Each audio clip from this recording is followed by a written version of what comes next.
Well, I look a little crazy making this video, but this is part 2 to making that quilt jacket. I had to finish it so I could get it back to my client. Can I say things like that?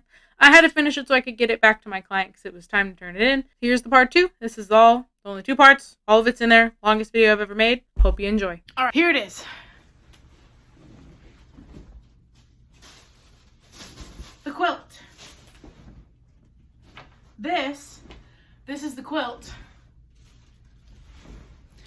This is the quilt that I will be transforming into the jacket. This was made by a family friend. This is for her daughter. So, Catherine, if you ever see this, I'll tell you when at the end not to look, if you're interested in my process. As you can see, it's going to be perfect. The size of my pattern piece is going to perfectly fit on the quilt with maybe a couple of inches to scoot it up or scoot it down. I'm going to look at the pattern of the quilt on the other side and make sure that the pattern isn't interrupted weirdly here. Maybe if it'll connect over there. That's going to be at an angle. I didn't think about that being at an angle. So what I've done to start with is right sides together, and I've pinned along all of the edges on the grid lines. I made sure every stripe was perfectly straight, and I pinned it at each line. That way I know it's super crisp. I made sure it was folded nicely because it's thick, so I had to take the time to make sure it was in the right spot, because once I cut, there's no way to get more of this ever. This was a handmade quilt. So, gotta get it done right the first time. It's better to do it right the first time and take the effort and the time to make sure it's correct the first time than to F it up and have to go back later. I've done that too many times, and I'm not doing this on a commission project. That would not be fun. So now it's time to lay down the pattern. Ooh, I was concerned about angles, like the angled lines being at the front, but part of the beauty of this pattern is that the quilt is cut out all at one piece. But what happens is it just makes like a yoke at the top, and all of the triangle or all of the squares will just be rotated as diamonds. So I was looking at that and I was debating, do I like that? Is that going to be acceptable? And I think it is. It's a really cute pattern and design. It'll make it interesting versus just a plain grid. It'll be really pretty, and I'm excited. I'm excited to see how this comes out. When I say this pattern fits perfectly on this quilt, like this point right here is the very edge. Like that is the very edge. Like the width was perfect on this and the length was perfect. So I'm trying to leave maybe a large rectangle to incorporate into a collar, like a shawl collar. I was debating making a hood. I'm still debating making a hood, but it depends on how much is left. I want to try to use the entire quilt. That way no scrap is left behind. It's all there. Now to cut. All right, here's the jacket. It's just cut out and I flipped it to where I would sew it. I'm pleased. I'm pleased with it. I was nervous at first. I was worried it would look odd with the angle change there, but it doesn't. But I'm thinking I might put a black. I have the black matching fabric that was used for the stripe. I'm thinking I might stick a stripe of black just along there to break that up so there's a clear separation. Plus, I'm thinking this is where I'll put the pocket, so I may have to do that but I am so pleased with how this is turning out. So, latest on the jacket. I wanted to add a little bit of black right at the seam that kind of creates a yoke like at the top, but I don't have any room there to add inches. Because that seam goes right into the underarm, I have no room to add any inches there in length. Like I can't just put like a stripe like on a quilt. But I've had the bright idea to make piping. If I had just the smallest piece of piping there, just to help add that black line back there because there's too much color clash, whereas the rest of it has the black grid. But I've never made piping before. So I have some things in my stash and the spare black fabric from the quilt to experiment with. I'm just gonna make one piece with some cord I have and see how it goes. Never done this before. I am so pleased with how this came out. So I stuck a little, like the skinniest little bitty bit of piping that I made right here. And that's all it needed. Just a little press and it'll straighten out. But it literally just needed one small line of separation. See on this side, I just folded it. You could see it would be color on color. And that's too much. It doesn't fit with the whole look, but just have that one little seam right there. Itty bitty bit of piping. It was gonna look so nice. I'm so excited. So now to do the other side of the piping and then the underarms. I'm not gonna do piping on the underarms. Underarms, there's a lot of friction down there. I don't need to add any extra friction with a piping that'll just like flop back and forth. I don't want it to fall apart.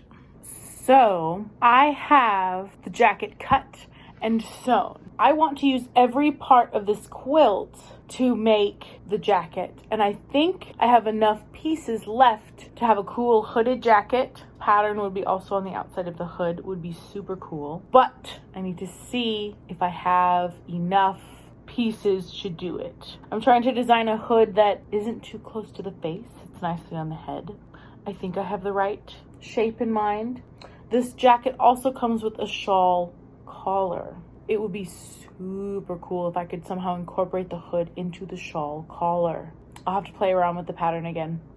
Now, I did not have as much green wool scrap to make a hood as I do the quilt. I have much more yardage on the quilt to work with. I feel a little silly. I feel like it's not quite big enough.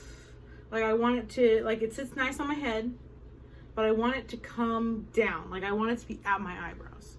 Like imagine if this is a collar and it comes down and I have this hood attached. I feel like it sits nice on my head because it's not suctioned up right here like on a hoodie, but I want it just to smooth, like an inch, just smidgen bit longer. I'm going to play with that. I think I'm just going to use this as my pattern and make it bigger. I'm feeling a bit more chaotic today. I'm just going to use this as my pattern, make it a smidgy bit bigger. Let's see what it looks like. Oh, and I think I am going to combine. No, I can't do that because of the curve of your head. Because I have the collar and then the hood. I was able to get two sides of the hood, 1, 2. And if I took the edge of the quilt and cut it in half, I can fit the collar. I probably have exactly all of the yardage I need to put a hood on this jacket. But the only thing is, I have black fabric. I can stick a black fabric stripe here. Or after I cut out the collar, you won't be able to tell that I put it together. It'll still look like the quilt. We're going for as close to the quilt as possible. The jacket is all sewn up over there, and I'm looking at, or doing the collar and the hood. So, is this the correct quilt pattern? No. Did I re-quilt chunks of the quilt back together to get a piece big enough to cut this collar? Absolutely. Ta-da! It'll work like this. It would literally, there'll just be a weird little spot at the corners, but I wanted it to fit, and it needed to fit, so I made it fit. Ta-da!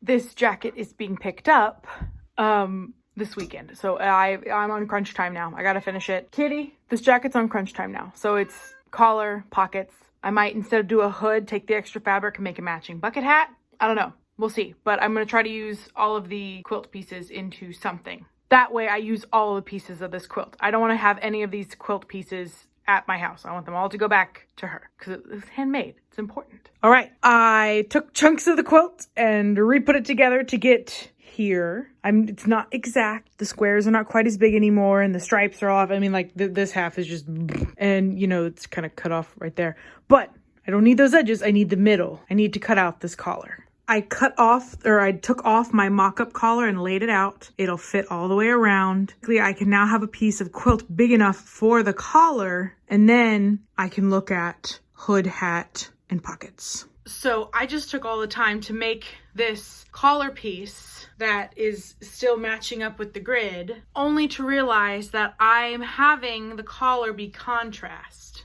So I want the collar to actually be black, while the underside can be the continuation of the quilt color. So if she flips it up, I ended up I did not take this into consideration when designing the hood pattern, that if you flip the collar up and it becomes your hood, I can totally put a hood on this. If it was on and it went up from here, just over the head.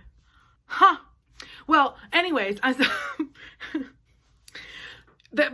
going to be contrast. So I had to cut a piece of black fabric to hide I put this piece together and I'm going to have to faux quilt over it. I'm just blown away right now. I didn't take this into consideration when designing the hood. I was about to ditch that idea because it wasn't looking right. It would look too big and weird, but it would change the shape of the collar and it's already stiff.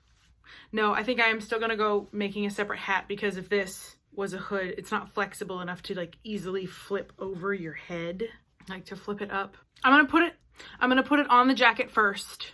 No, but if I were to do the hood, I'd have to do it something different. I'm 3D building in my brain right now. I'm trying to see if I can make this work. But it doesn't droop easily, to flip it. If this was clipped and flipped against my neck. This is what I get for making more projects on the fly and less very planned. It leads to a great result, but it gives me more work to do. I just like funkily pinned my hood pattern that I made onto my collar pattern. It comes down really nicely. I laid it out nice. I have big chunks of the quilt left from like parts of it that I didn't want to piece together for the collar because it would look weird. But if I split the collar down the middle and I just had one center seam here and the seam were attached, I could make this immensely easier, I could make this much easier on myself by adding the hood if the pattern piece fits. Now, this is going to be an interesting process to figure out how to put this into a pattern piece. Time to play. The collar and the piece I cut out to cover the collar are the backup if this doesn't work. I think this is going to work. So I was able to get the hood and the collar to work. What I had to do was just take my hood pattern, sew it up, and then I just have 2 triangles to connect that make the collar. So I made up the hood, and now I have the collar split down the middle and adjusted so that that will blend nicely with the hood as it flips back. So all I have to do is cut out 2 triangles that match the green and then attach them at that point. All of the white will be covered with some black. I wanted to do colorful binding, but I'm not taking the quilt. It'll be covered with black binding, so it's all seamless and black. The collar, while you're wearing it, will look black, and then as you flip it up, the quilt pattern will continue up and over in the hood. I'll show it in the finished result. I'm not sure if I'm explaining this well. I'm realizing while making YouTube videos that I need to explain things clearly, like slow down, explain things clearly, and then I'll have a better time when it comes to editing.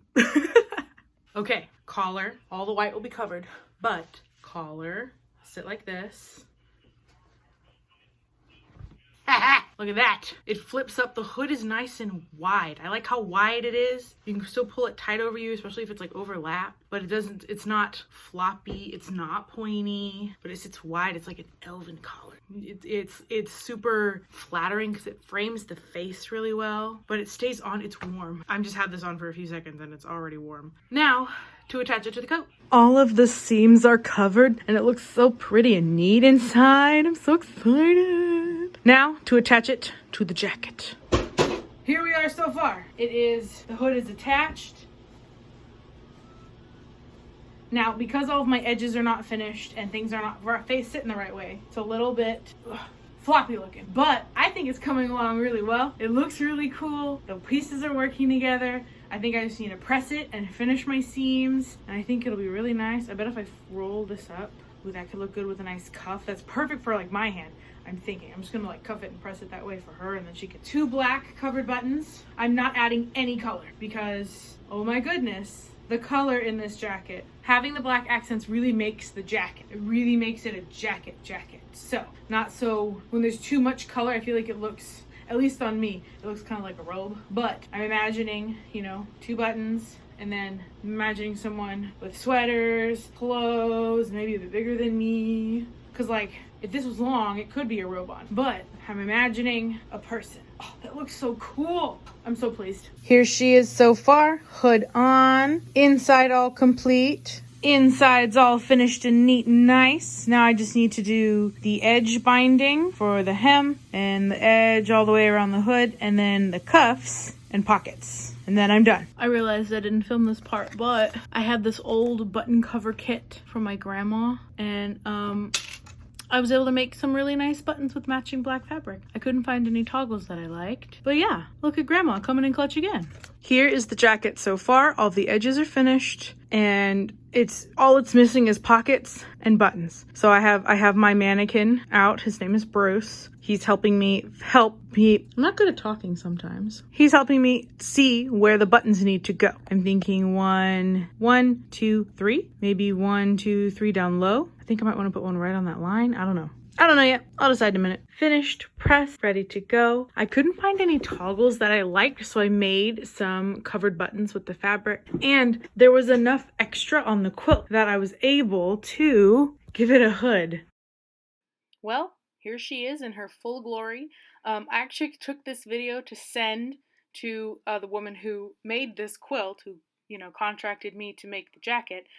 This is just me explaining and showing her all of the different parts and pieces.